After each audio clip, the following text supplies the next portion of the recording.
Union ബജറ്റിൽ നമ്മുടെ കേരളത്തിന് കിട്ടിയത് കുറച്ച് തേങ്ങയും പിന്നെ ആമയും മാത്രമാണ് എന്ന വിമർശനമൊക്കെ ശക്തമായി നിൽക്കവേ ഇന്ന് BJP MP ആയ D പുരന്തേശ്വരിയുടെ പ്രതികരണം വന്നു. കേരളത്തിന് ബജറ്റിൽ ഒന്നും ലഭിച്ചില്ല എന്ന പ്രചാരണം നടക്കുന്നുണ്ട്. അതിനെ ചെറുക്കാൻ പാർട്ടി എന്നെ ചുമതലപ്പെടുത്തിയിരിക്കുകയാണ്. സംസ്ഥാനത്തിന് നൽകിയിട്ടുള്ള ഫണ്ടുകൾ പലതും വിനിയോഗിക്കാതെ കിടക്കുന്നുണ്ട്. മത്സ്യത്തൊഴിലാളികൾക്ക് വലിയ പിന്തുണ നൽകുന്നതാണ് ബജറ്റ്. ഇങ്ങനെയൊക്കെയാണ് MP പറഞ്ഞത്. പക്ഷേ മറ്റൊരു കാര്യം കൂടി നമ്മുടെ MP പറഞ്ഞു കേട്ടോ. അതായത് ആമകൾ വലിയ വരുമാനം കൊണ്ടുവരുമെന്നും കേരളം എന്തുകൊണ്ടാണ് ആ സാധ്യത ഉപയോഗിക്കാത്തത് എന്നുമായിരുന്നു MP യുടെ ചോദ്യം. അപ്പോൾ ഗൈസ്, അതെ, നമ്മൾ പരിശോധിക്കുന്നു ആനക്കാര്യമോ ആമ.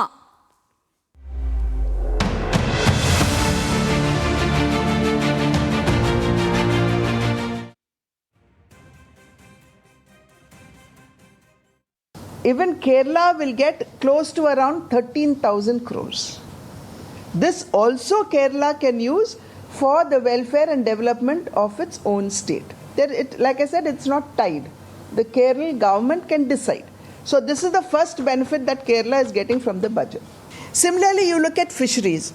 You have a coastline of almost, I think, 594 or 600 kilometers का coastline केरल का है. और आपके मछुआरे जो यहाँ रहते हैं, there are around 10 to 11 lakh, if I am correct, subject to correction. Whatever I know is around 10 to 11 lakh fisher folk live in Kerala. You have a large coast. Okay, Dilsha Thilakan കോഴിക്കോടുന്നുണ്ട്. ദിൽഷ, അപ്പം MP തന്നെ പറയുന്നുണ്ട് കേന്ദ്ര budget, union ബജറ്റിനെ കുറിച്ച് ഈ ദുഷ്പ്രചാരണങ്ങളൊക്കെ കേരളത്തിൽ നടക്കുന്നു. അപ്പോൾ അതിനെയൊക്കെ പറഞ്ഞ ആൾക്കാരെ ബോധവൽക്കരിക്കുക, ഇതാണ് തൻ്റെ മേൽ ഏൽപ്പിച്ചിരിക്കുന്ന ദൗത്യമെന്ന് MP തന്നെ പറയുകയാണ്. അതിനൊപ്പം MP പറഞ്ഞ കാര്യമാണ് ഇപ്പോൾ കൗതുകം. അതായത് ഈ ആമ സാധ്യത, ആമ കേന്ദ്രം കേരളത്തിന് അനുവദിച്ചത് അതെന്തുകൊണ്ട് കേരളം ഉപയോഗിക്കുന്നില്ല എന്നുള്ളതാണ്. എന്തായിരിക്കും ആ കാര്യം ഇത്രയും സ്ട്രെസ് ചെയ്ത് MP പറയാനുള്ള കാരണം?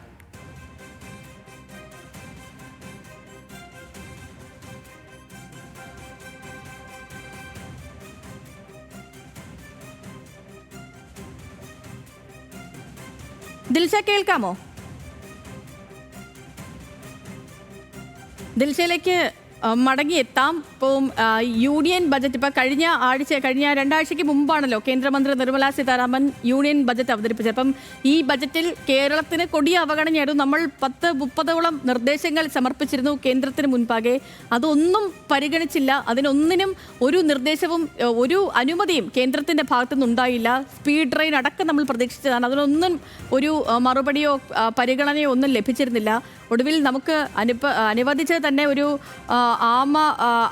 ആമ വളർത്തൽ കേന്ദ്രവും അതേപോലെ തന്നെ നാളികേര വികസന കേന്ദ്രവും ഒക്കെയാണ് നമുക്ക് അനുവദിച്ചത്. അപ്പോൾ ഇതിലൊക്കെയാണ് ഇപ്പം കേന്ദ്രമന്ത്രിയല്ല MP-യുടെ പ്രതികരണം വന്നിട്ടുള്ളത്. ദിൽഷ കണക്റ്റഡ് ആണെന്ന് വിശ്വസിക്കുന്നു. ദിൽഷ പറഞ്ഞു. ദിൽഷ, ഇപ്പം ഈ MP-യുടെ പ്രതികരണത്തെ നമുക്ക് എങ്ങനെ വിലയിരുത്താം?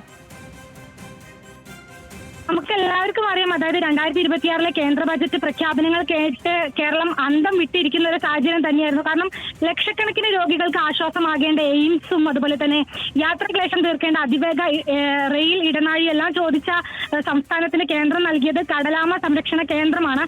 പ്രധാനപ്പെട്ട അടിസ്ഥാന സൗകര്യ വികസന പദ്ധതികളിൽ നിന്ന് കേരളത്തെ ബോധപൂർവം ഒഴിവാക്കി എന്ന ആക്ഷേപം ശക്തമാവുകയാണ്. ഈ പദ്ധതി കൊണ്ട് കേരളത്തിലെ സാധാരണക്കാർക്ക് എന്ത് പ്രയോജനമാണ് എന്ന ചോദ്യത്തിന് ഇപ്പോഴും ഉത്തരമില്ല. മാത്രമല്ല, ഈ ബജറ്റ് പ്രഖ്യാപനം വന്നതിന് ശേഷം വലിയ രീതിയിലുള്ള സോഷ്യൽ മീഡിയയിലൊക്കെ തന്നെ വലിയ ട്രോളുകളും വലിയ രീതിയിലുള്ള വിമർശനങ്ങളും ഈ കേന്ദ്ര ബജറ്റിനെതിരെ ഉണ്ടായിരുന്നു.